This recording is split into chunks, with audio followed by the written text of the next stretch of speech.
Bienvenue à Baguette Records. Aujourd'hui les amis, une vidéo un peu spéciale puisqu'il va s'agir d'une FAQ. Il y a quelques jours, je vous avais demandé de me poser des questions et aujourd'hui il est temps que j'y réponde. Par contre, comme vous avez été assez nombreux à m'en poser, je ne vais pas pouvoir répondre à chacune d'entre elles. D'autant plus que vous avez été aussi plusieurs à me poser parfois les mêmes questions, donc j'ai fait des petites compilations. En plus de ça, il y a certaines questions que j'ai carrément écartées de la vidéo parce qu'elles s'y adaptent pas vraiment. J'ai bien compris que vous étiez plusieurs à vouloir connaître mon avis sur Radiohead et leur dernier album, sur Mastodon, etc.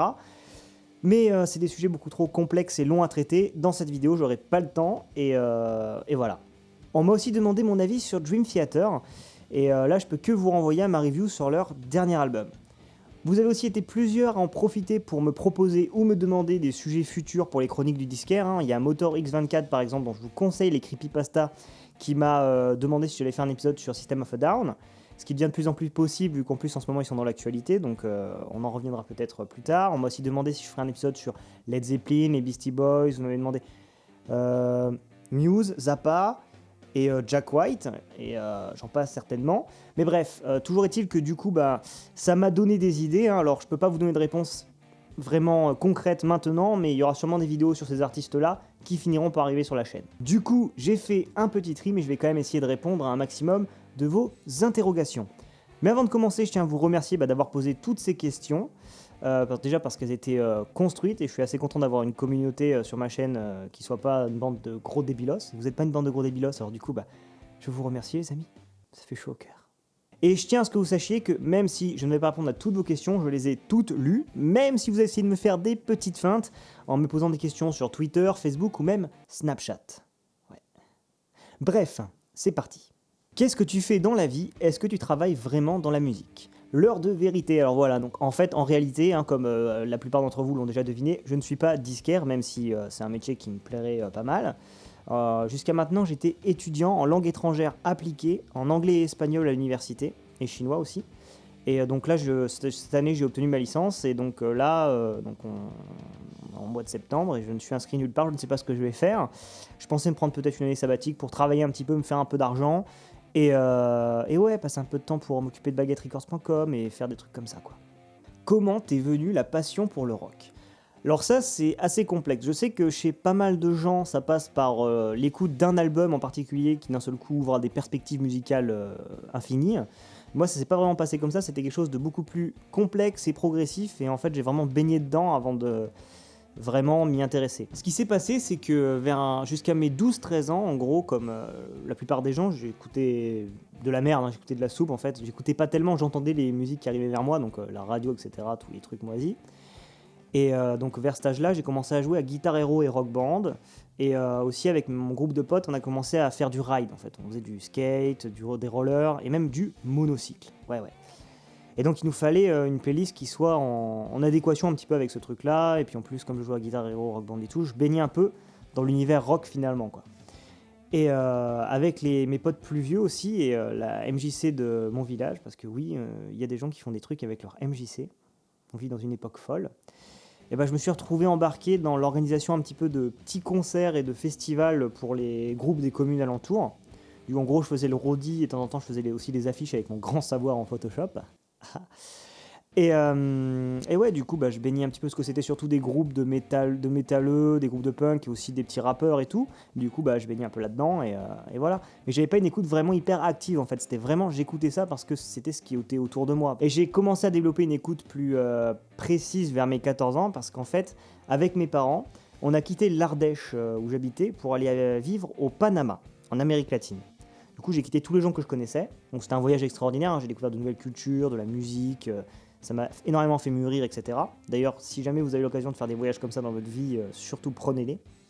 Je vous le dis. Mais bref, toujours est-il que du coup, j'avais 14 ans et j'étais dans l'âge ingrat, comme disent les éducateurs spécialisés Babtou. Et du coup, comme j'étais loin de mes potes et tout, j'étais un petit peu renfermé. J'écoutais énormément de musique. Et c'est là que j'ai commencé à avoir une persistance auditive sur les Foo Fighters. Donc on peut dire que c'est les Foo Fighters qui m'ont surtout vraiment fait m'intéresser à la musique de façon complète. C'est-à-dire que c'est avec les Foo Fighters que j'ai commencé à voir la démarche de la discographie, etc. Et après les Foo Fighters, je passais à Queens of Stone Age, et voilà. Et finalement, je suis revenu en France vers mes 16 ans, et avec mes nouveaux potes que je me suis fait au lycée, on discutait beaucoup de ciné, de musique, etc. Du coup, j'ai découvert de nouveaux artistes, de nouveaux groupes, et ça m'a intéressé de plus en plus, et du coup, voilà. Plutôt pastèque ou melon? Pastèque, c'est beaucoup plus juteux. Dans quelle région habites-tu? Depuis 5-6 ans, donc avec mes parents toujours, j'habite à côté de la frontière avec l'Espagne, près de la côte, dans le département des Pyrénées-Orientales, près de la ville de Perpignan, dans un village complètement paumé qui s'appelle Passa, et qui est aussi le seul village de France à avoir une avenue Jimi Hendrix. Et ouais. Qu'est-ce que Baguette Records au juste? Alors Baguette Records, c'est un concept qui a pas mal évolué depuis sa création, qui est directement corroboré à celui de la chaîne, donc il y a 2 ans. À la base, c'était simplement la boutique imaginaire dans laquelle officiait le disquaire. Et depuis quelques mois, c'est devenu un site internet, baguetterecords.com, sur lequel je partage les vidéos en fait, que vous pouvez retrouver, qui sont aussi sur la chaîne YouTube, mais qui sont aussi sur le site internet, et des actualités que je récupère, parce que j'ai pas d'informations qui me viennent à moi directement, mais que je récupère sur les magazines et les webzines anglophones, et que je traduis. En plus, je donne aussi mon avis un petit peu, pour les partager avec vous. Parce que je sais que déjà j'ai des fans qui sont pas anglophones, et parce que je trouve qu'il n'y a pas assez de webzines francophones justement qui s'occupent de relier les informations de l'actualité rock, et ça je trouve que c'est dommage. Je crois que le seul qui le fait c'est WeFM, et c'est une actualité tous les 6 mois, quoi. Avec 3 jours de retard par rapport aux anglais, ce qui est vraiment assez chaud quand même. Pain au chocolat ou chocolatine? Alors ce débat, qu'on se le dise, il est complètement stérile, bien sûr que c'est pain au chocolat. À un moment donné, il faut commencer à utiliser les vrais mots pour les choses, les amis. Quand j'entends chocolatine, je pense aux autres enfoirés qui, quand ils veulent parler du coffre de la voiture, ils disent la malle. Ça n'a aucun sens. Pourquoi avoir lancé ta chaîne YouTube? Mais parce que j'avais envie. Non, je pense que ça découlait d'une certaine logique. Déjà parce que ça fait 10 ans que je fais des vidéos sur Internet. Donc avant, je faisais pas des chroniques comme je peux le faire aujourd'hui. Je faisais des courts-métrages, des parodies, des vidéos de ride, des petites vidéos de tests d'effets spéciaux sur Dailymotion. D'ailleurs, ma page Dailymotion compte encore aujourd'hui plus de vues que ma chaîne YouTube. Parce que j'avais fait un clickbait de merde. En fait, j'avais fait une fausse bande-annonce de Jurassic Park 4 qui m'a rapporté énormément de vues. Ah là là, la période où j'étais populaire.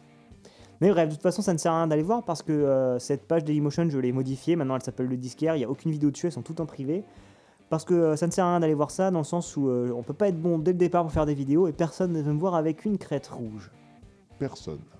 Et bref, comme je l'ai expliqué avant, quand je suis revenu en France, la musique occupait une part assez importante et du coup je commençais à mûrir l'idée d'essayer d'en faire quelque chose. Et c'est passé, à ce moment-là, il y avait aussi le Fossoyeur de films qui devenait vraiment populaire avec ses chroniques sur le cinéma. Du coup, je me suis dit que ce serait vraiment cool de faire ça, mais pour la musique. Et donc j'ai commencé à regarder un petit peu ce qu'il faisait sur YouTube à l'époque là, sur le YouTube francophone, et j'ai trouvé Enjoy the Noise, Breakfast in Backstage, Two Guys One TV, Reset Metal, et tout ça, et ouais, je me suis dit go. En plus après j'ai trouvé aussi les chaînes anglophones, enfin américaines, dont The Needle Drop aussi, et ouais, c'était vraiment sympa. Et pour ce qui est du nom, donc Baguette Records et le disquaire, tout le principe en fait de la chaîne, ça vient en partie de moi, mais pas seulement. J'avais fait un petit brainstorming avec un de mes meilleurs potes, Vincent Goz, qui, je crois, est le premier à avoir proposé l'idée de faire un truc comme si j'avais un magasin, quoi. Une boutique de disques. Qui s'est avéré être une très bonne idée. Surtout quand on considère qu'à la base, je voulais appeler l'émission Parlons Musique, ce qui aurait été un truc assez triste à vivre. Te retiens-tu par rapport à l'écriture de tes vidéos? Alors non, je vois pas trop en quoi je pourrais me retenir. De toute façon, je sais pas comme si je touchais à des sujets sensibles non plus. Et de toute façon, non, c'est un peu l'avantage de YouTube, justement, on écrit ce qu'on a envie. Plutôt tarte aux fraises ou à la framboise? Framboise. Quel avenir pour Baguette Records? Alors ça, c'est la grande interrogation. Je sais pas vraiment jusqu'où je peux pousser le concept, mais j'ai envie de dire le plus loin possible, quitte à réussir peut-être à en vivre d'une façon ou d'une autre, même si ça me paraît pas hyper possible non plus. Mais oui, voilà, j'aimerais qu'il y ait de plus en plus de contenu disponible sur baguetterecords.com, de plus de vidéos, mais pas que, plus d'actualités et peut-être même d'autres choses. Et même augmenter le trafic, augmenter la communauté. Le truc, c'est que je pense pas vraiment que je peux accélérer la cadence et agrandir la taille et augmenter le nombre de formats disponibles tout seul. Donc si Baguette Records doit se développer, ça passera sûrement par l'ajout de nouveaux chroniqueurs. Mais bon, pour l'instant, c'est pas vraiment dans les plans, c'est vraiment un projet assez lointain, du coup, ouais. Mais cette année, je risque d'avoir pas mal de temps pour justement peaufiner un peu le truc, donc il risque d'y avoir des changements, plus de vidéos aussi, la cadence devrait s'accélérer. Bref, si tout va bien, les choses devraient devenir sympas. Je sais pas encore comment, mais elles devraient devenir sympas. Penses-tu faire des épisodes sur des artistes qu'on sait mauvais comme tu as pu le faire avec Justin Bieber? Alors oui, certainement, hein. Il y a déjà d'autres vidéos qui sont dans cet esprit-là, hein. Il y a la vidéo sur Nickelback, en partie celle du neuf avec du vieux avec les One Direction, et c'est vrai que faire ce genre de vidéo c'est vraiment très drôle, donc je pense que j'en ferai d'autres. D'ailleurs j'en ai écrit 2 là qui vont arriver, 2 reviews sur des albums vraiment exceptionnels, vous allez voir, on va bien se marrer. Et donc oui, certainement. Après, est-ce que j'en viendrai à en faire un format juste pour ça, comme par exemple, bon là c'est facile, mais je pense à ça, je pense à Antox Colaboy qui a son... Donc c'est une chaîne où il critique les youtubeurs, qui a 2 émissions, Mes chers abonnements où il critique positivement, et Mes chers non-abonnements où en gros il démonte des chaînes YouTube.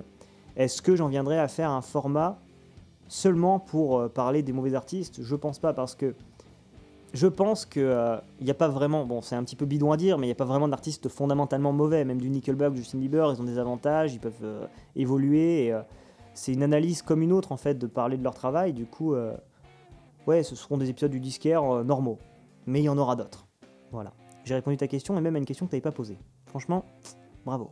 Plutôt saucisse ou saucisson? Franchement, vous pensez qu'à la bouffe. Avec quel matos enregistres-tu? Alors là, j'ai une Sony Exmor R qui est posée donc sur un petit trépied des familles, qui en l'occurrence là non parce que je suis assis, mais d'habitude je pose sur un de mes tomes de batterie parce qu'en fait le trépied est trop court. 2 projecteurs de chantier pour la lumière, et pour ce qui est du son, j'ai donc mon petit micro Shure 55 SHT2 qui prend le son pour mes vidéos normales. J'ai aussi ce petit SM57, oui, qui me sert à prendre le son, que je relie à une carte son externe en XLR, et je récupère le son avec Reaper, et ensuite je synchronise les deux, et voilà. Et avant pour la vidéo, j'utilisais cet appareil photo Sony que j'utilise plus parce que ma bien-aimée m'a prêté donc cette Exmor R dont la qualité de vidéo est un peu meilleure, même si ça reste une caméra que je définirais de familiale, quoi. Typique caméra de merde. Quel est le meilleur concert auquel tu as assisté, et à l'inverse, celui qui t'a le plus déçu? Alors les plus, c'est compliqué. Je dirais qu'il y a plusieurs concerts qui m'ont marqué, notamment bien. Déjà, le premier concert auquel j'ai assisté, qui était un concert le premier vrai concert quoi, auquel j'ai assisté, qui était un concert de petits groupes de merde, de petits groupes de village. Donc qui était un concert de Didier Vampas. Il y avait des pogos des slams dans tous les sens, c'était assez kiffant. Ça m'a pas mal marqué quoi. Il y a aussi eu les ZZ Top qui m'en ont mis plein le visage. Billy Gibbons m'a tellement impressionné avec son jeu de guitare que c'est le lendemain que je me suis mis à jouer de la guitare. Voilà. Et un autre concert qui m'a bien marqué aussi, il y a eu le concert de Dionysos, parce que je pensais énormément me faire chier, et en fait je me suis bien marré. Du coup voilà, c'était pas mal. Bon, il y en a eu sûrement d'autres, mais là je sais pas. Des concerts qui m'ont marqué en mal. Je pense à Jamiroquai. Je suis pas fan à la base de Jamiroquai, mais en concert c'était vraiment de la grosse daube, c'était terrible. Et sinon, des mauvaises expériences en termes de concerts, en fait c'est pas tellement des concerts auxquels je suis allé qui étaient mauvais. Des trucs qui m'ont laissé un goût le plus amer, c'est surtout les concerts où j'ai pas pu aller. Par exemple un concert de Motorhead qui a été annulé en fait au dernier moment parce que Lemmy se sentait pas bien, et un peu après, comme vous le savez, il est mort, ce qui a réduit à néant mes chances de les voir un jour en concert. Ça m'a vraiment fait chier, qu'on se le dise. Et aussi le concert des Foo Fighters qui a été annulé lui aussi à cause des attentats terroristes de l'année dernière. Même si, bon là pour le coup j'ai eu relativement de la chance parce que j'avais économisé mon argent pour aller au concert de Dave Grohl au lieu d'aller au concert des Eagles of Death Metal. Je pense que j'ai eu pas mal de bol. Joues-tu des instruments, et si oui, lesquels et depuis combien de temps? Alors j'ai commencé la guitare il y a 5 ans. J'ai commencé à tripoter la basse à peu près au même moment parce que je l'avais sous la main. En fait, toutes les guitares que j'ai là, à la base, c'est mon père qui lui aussi est guitariste qui les a achetées. Du coup, quand j'ai commencé, en fait, je les avais toutes sous la main, et donc j'ai commencé à jouer de la guitare et de la basse il y a 5 ans. J'ai aussi acheté une batterie il y a 1 an que je tripote aussi un petit peu, mais voilà.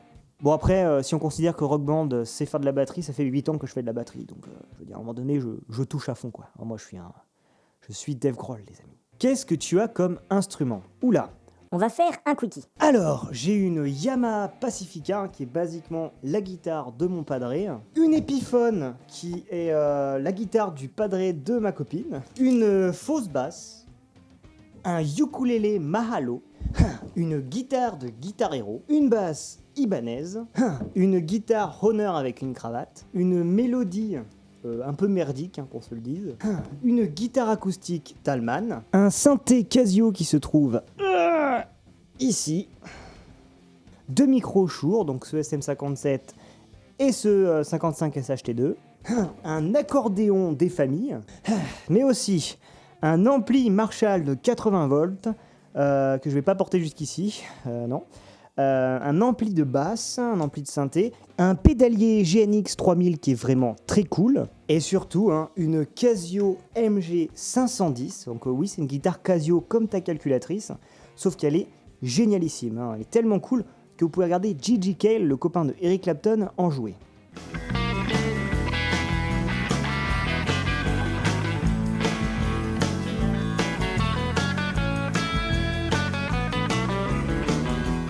Alors son son en tant que guitare électrique est génial, mais en plus de ça, elle trimballe un système MIDI qui permet en fait de sortir tous les sons que vous voulez, comme si c'était un synthétiseur avec. Ce qui est vraiment très très épique. Le seul problème à la limite, c'est qu'elle est taille de lourde. Est-ce que tu penses qu'il est plus facile de commencer à apprendre la guitare sur une guitare acoustique ou une guitare électrique ? Alors personnellement, moi j'ai commencé directement sur une guitare électrique, et d'ailleurs en fait je sais pas réellement jouer de guitare acoustique, j'en ai une, mais en fait je la joue comme une guitare électrique. Après bon, la différence c'est pas non plus énorme, mais dans la façon de jouer, par exemple je sais qu'en arpège je suis très mauvais. Mais voilà, en tout cas si on suit les enseignements de notre ami Keith Richards dans ce bouquin, il faut impérativement commencer la guitare sur une guitare acoustique avec des cordes en boyau. Et ouais. Quelle est la guitare de tes rêves ? Alors à la base, je voulais absolument récupérer une Gibson ES 335 parce que j'en avais marre des formats Stratocaster. Je sais pas si vous avez remarqué, mais j'ai quasiment que ça pour passer justement à une guitare semi-holo. Et la 335 étant la guitare ultime des guitares semi-holo, je voulais celle-là. Sauf que dernièrement, j'ai récupéré cette Epiphone. Qui est aussi du coup une semi-holo. Alors je sais qu'il y a une grosse différence entre Epiphone et Gibson au niveau qualité, mais comme j'ai été pas mal déçu, j'avoue que en fait j'ai envie de rester à ma petite Casio. En fait la guitare de mes rêves ce serait cette petite Casio 510 là, qui franchement dépote à fond. J'espère que tu ne feras plus jamais de reprises. Alors ça tombe bien parce qu'en fait il y en a deux prévues. Feras-tu une cover des Foo Fighters un jour parce que c'est un peu un chaînon manquant sur ta chaîne ? Oh oui. Est-ce que tu as un groupe ? Alors non, je n'ai pas de groupe parce que jusqu'ici, j'ai pas vraiment cherché à en avoir un. Ça m'a pas empêché de composer et d'enregistrer, mais je préfère faire les choses moi-même pour l'instant. Et ça m'empêche pas non plus de faire venir de temps en temps des potes à moi dans mon studio, donc ici, pour faire des petites jams. D'ailleurs, il se pourrait bien que dans un futur plus ou moins éloigné, une galette finisse par débouler à Baguette Records. As-tu des collaborations de prévues ? Alors pour l'instant, il n'y en a aucune, mais j'ai déjà squatté la chaîne de Rock en chaîne pour son épisode 9. Et bien sûr, avec Christophe de Enjoy the Noise, Kevin de Killing Rock et Mister Yeye, on a animé à 2 reprises l'émission Rock Runners sur Twitch, ou je sais plus quel site de live. En tout cas, vous pouvez retrouver les vidéos sur YouTube, normalement, elles sont disponibles sur la chaîne Rock Runners. Je vous mettrai le lien dans la description. As-tu des youtubeurs musicaux à conseiller ? Alors le paysage musical sur YouTube est très vaste, ça se vérifie totalement au niveau des chroniques, vous en avez plein, énormément d'émissions que vous connaissez déjà, du type Enjoy the Noise, Killing Rock, bon je les ai déjà dit plein de fois, Fast Backstage, Two Guys One TV, Reset Metal, ETC, mais vous en avez aussi plein d'autres qui sont moins connus, les chroniques de l'Underground, Retour sur, Rapaz pour la musique classique, d'ailleurs tout le collectif Mediapason que je vous conseille si vous êtes un fan de musique classique, vous avez l'Instant Rock'n'Roll, Learn Rock, et énormément d'autres, là j'y pense pas, mais c'est sûrement un crime de ma part. D'ailleurs, en sortant de l'univers rock, vous avez aussi des chaînes qui parlent de rap français qui sont pas mal, comme Custom, les Chroniques Sales, Loic Reviews, etc. John Rachid aussi, même si en ce moment il fait plus trop de vidéos justement sur le rap, mais plus des vidéos humoristiques, donc il compte plus vraiment. Désolé. Et voilà, moi je trouve ça génial, YouTube à ce niveau-là, le niveau de la création des passionnés pour les passionnés. Alors voilà, c'est vrai que je suis un très gros consommateur de vidéos sur YouTube, que ça aille des chroniques, que ce soit cinéma, musique et tout, avec aussi le Fossoyeur, Crust, Pilote, nota bene, tout ce qui est le niveau de la vidéothèque d'Alexandrie aussi, mais aussi le gaming avec le Wonky Studio. Bon, vous connaissez déjà, ça j'en suis certain, mais Link et Terracid me font énormément rire. D'ailleurs, si ça vous intéresse, avec des potes, on s'est filmé en train de jouer aux jeux vidéo nous aussi, un petit peu dans le même esprit, sans vouloir être hyper pas original. Mais bref, c'était rigolo, hein, vous pouvez retrouver les vidéos là. T'es tué, Rudy. Tiens, prends ça, espèce de mauvais soldat.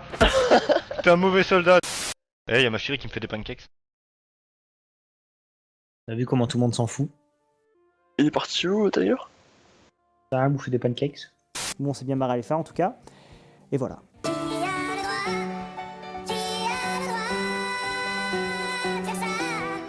Merci de bien vouloir répondre. Motherfucker.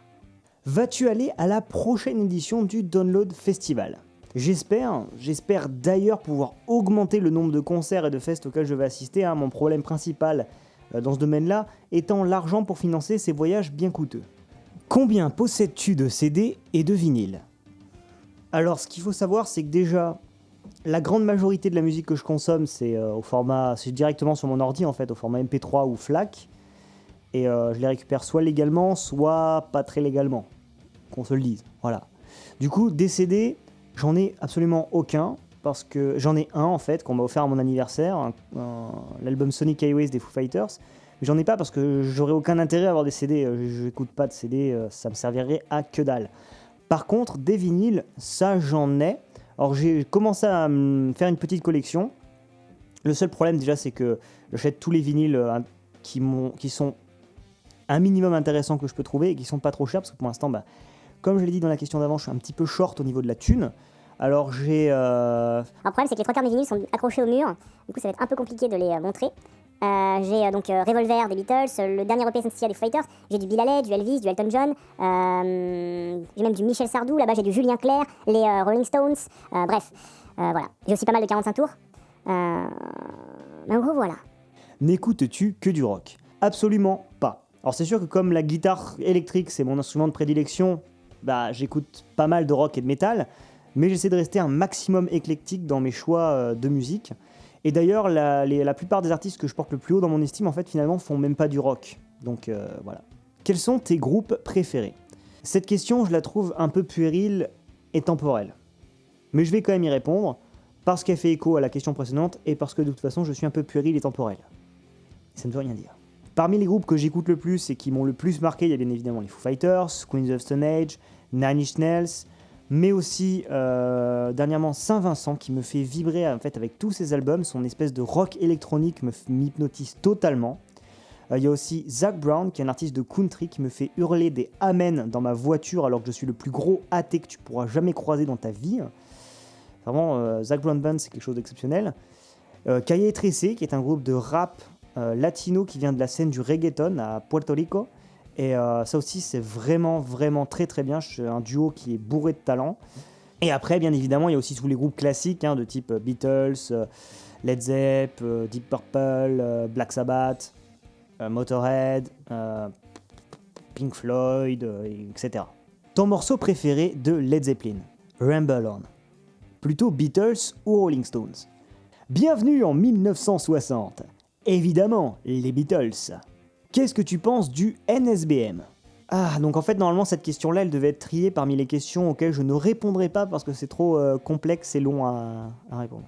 Et bon, je vais quand même le faire. Alors en fait, savoir si on aime ou pas le NSBM, ça dépend de si tu considères que le contexte est important dans l'enregistrement d'un album. Du coup, j'avoue que moi, j'ai du mal parce que j'ai tendance à prendre beaucoup en compte le contexte en fait et l'artiste qui fait l'album.